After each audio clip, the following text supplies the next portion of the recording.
Bom, você já conhece o comandante Saez, né? Afinal de contas, já é o segundo voo que ele faz com a gente. E o comandante sempre extremamente atencioso, sempre solícito, não tem se negado a dar uma série de informações. E como naquele primeiro voo, não foi possível fazer um rápido, ainda que rápido, né? Um raio-x do Fokker 100. Então vou aproveitar agora, batendo um papinho rápido aqui, comandante, nesses nossos 30 minutos de espera aqui no Santos Dumont, para que ele possa mostrar alguma coisinha da parte externa do Fokker. A primeira curiosidade, comandante, mais uma vez, muito obrigado pela sua atenção. O senhor, como sempre, nota 10, excelente. A curiosidade nossa e mais o telespectador com relação à potência das turbinas. Em torno de quantas libras de potência cada uma? 15 mil libras de empuxo por motor. Quer dizer, então seriam 30 mil libras. Isso. O motor é um Rolls-Royce inglês, MK650-15, e desenvolve esse empuxo por motor 15 mil libras. Quer dizer, daí sobra potência. Sobra potência. Perfeito. Então nós vamos dar uma voltinha agora, vamos conhecer alguns detalhes do Fokker. Vamos lá. Subir, parar, descer. Essa alavanca, dá uma explicadinha para os telespectadores o que é isso. Muito bem. Este é um sistema auxiliar para a abertura da porta da aeronave pelo lado externo da aeronave. Então nós temos um comando interno onde as comissárias normalmente operam a porta, mas na eventualidade de alguma pane naquele sistema, o pessoal de apoio de solo, o pessoal de manutenção, pode efetuar a abertura da porta através desse mecanismo. Esta é a alavanca que trava a porta e esses são os botões onde se aciona o mecanismo de arriar e subir a porta. Perfeito. Deixa eu aproveitar, já que nós estamos aqui pertinho, deixa eu chegar aqui no trem dianteiro do Romeo Tango. Comandante, bom, existe um tempo útil de vida dos pneus dianteiros, né? Em função até da pressão e da calibragem. Quantas libras o Fokker F100 leva nos pneus dianteiros e qual é a vida média desses pneus, a cada quanto tempo eles são trocados? Bom, a pressão de calibragem dos pneus do trem de nariz é entre 94 e 96 libras por polegada quadrada. No caso do trem principal, aproveitando a oportunidade, em torno de 155 libras. A vida útil do pneu é medida em função de número de pousos, tá? Eu não sei te precisar agora exatamente quantos pousos esse pneu vai suportar, mas às vezes o pneu está dentro da vida útil dele e ainda assim ocorre algum dano ao pneu causado por um objeto largado na pista, ou até mesmo por um buraco na pista, e aí então nesse caso o pneu pode vir a se danificar independente dele estar dentro da vida útil. São pneus que sofrem uma recapagem que é efetuada somente pelo fabricante. É uma recapagem autorizada, portanto. Bom, se a vida útil dele for em função de pouso, eu tenho certeza que com o senhor deve durar uns 10 anos, porque cada pouso manteiga desse aí, vamos lá atrás. Bom, deixa eu chegar com o Saez aqui. Saez, isso aqui pra mim é um farol. Pra que serve isso na realidade no Fokker, essa lâmpada, essa iluminação lateral? Tá certo.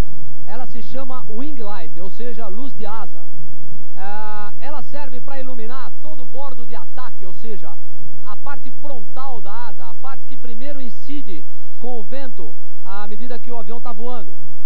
E ela ilumina toda a extensão do bordo de ataque. Quer dizer, na realidade seria isso aqui, comandante? Isso aí, esse é o bordo de ataque, se estende até o final da asa. Perfeito. Agora, a importância dela, o aspecto mais importante, é que às vezes a aeronave voa em condições de formação de gelo. Okay. E o gelo tende a se acumular em algumas superfícies da aeronave. Uma delas é o bordo de ataque das asas. E o Fokker 100, a particularidade, ele tem uma faixa preta pintada no bordo de ataque da asa. Que eu tô vendo, vamos até lá. Muito bem. Essa faixa, ela serve para identificar, para o piloto poder observar lá do cockpit mais facilmente a deposição de gelo sobre a asa. É evidente que esta faixa ela é repintada periodicamente porque o próprio atrito com o ar, com a chuva, o uso normal do avião já desgasta com o tempo essa pintura. Então ela é refeita, mas ela serve para destacar, porque o gelo é branco. Perfeito. E o gelo vai se depositando e a gente, além do sistema de detecção de formação de gelo que independe desta faixa que a aeronave tem, o piloto pode por aqui confirmar, observando se está depositando gelo ou não. Tá Eu estou impressionado em função até do atrito, né? Forma com granizo, etc., como realmente já descasca mesmo. Descasca bastante. Até a própria variação de temperatura, aquecimento dela, em função da velocidade, né, comandante? À noite, aquela luz, a wing light, é que serve para ajudar que o piloto observe aquele ponto da asa. Quer dizer, de noite o senhor liga aquela luz e faz a observação?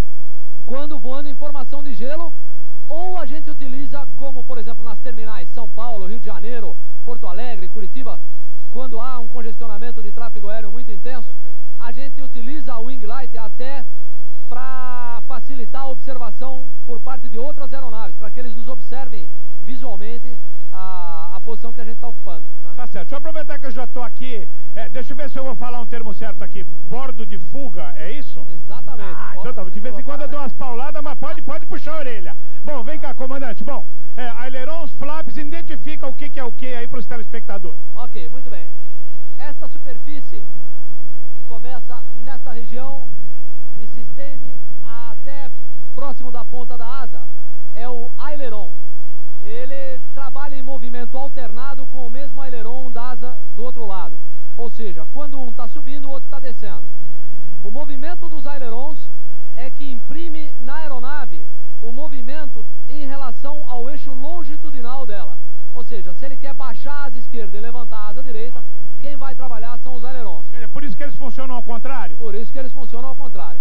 Tá certo. Agora, o detalhe bastante sofisticado e curioso é o que nós chamamos de tab de aileron, assim como existem tab de profundor ou de elevator, que é esta superfície menor recortada dentro do próprio aileron.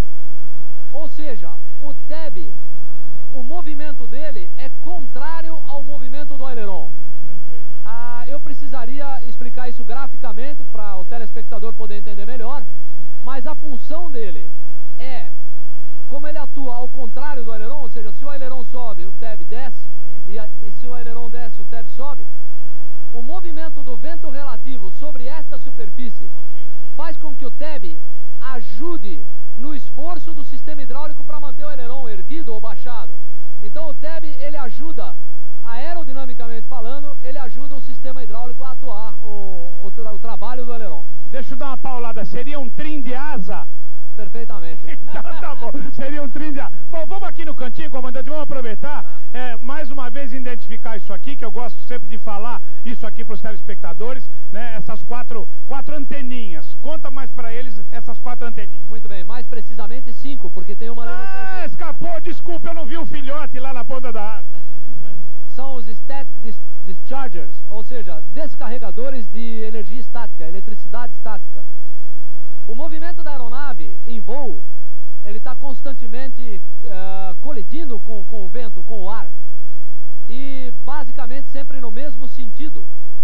Então, esse movimento do ar atritando com todo o corpo da aeronave, ele vai ionizando o avião, ele vai mudando a carga elétrica do avião, porque esse atrito vai removendo elétrons do próprio material do avião, deixando o avião ionizado. E acontece que, principalmente quando o avião está voando em condição de mau tempo, nuvens que estão eletricamente muito carregadas, o avião precisa se desfazer dessa descarga elétrica que o atinge, não só pelo atrito, como por uma eventual descarga elétrica da própria nuvem no avião. Agora, com relação ao fenômeno chamado fogo de Santelmo, que nada mais é que a aeronave tentando se livrar do excesso de carga elétrica que ela tem naquele momento. O descarregador de estática, ele contribui muito para que a incidência do fogo de Santelmo diminua, né? Só que há certas partes da aeronave onde o fogo de Santelmo ainda se manifesta. Um exemplo de uma região onde se forma bastante são nos para-brisas dianteiros, lá na cabine de comando, pelo lado externo. O piloto observa uma faísca azulada, e até mesmo no radome. O que é o radome? O radome é aquela peça feita em fibra de vidro, que é o nariz da aeronave, a parte que cobre a antena do radar, que está localizado exatamente no nariz do avião. Ali no radome, quando a nuvem está muito carregada eletricamente, chega a se formar um cone azulado ele se forma para frente, em direção, no mesmo sentido do voo, chega a atingir 1 metro e pouquinho de comprimento. É um fenômeno interessante, bonito de se observar.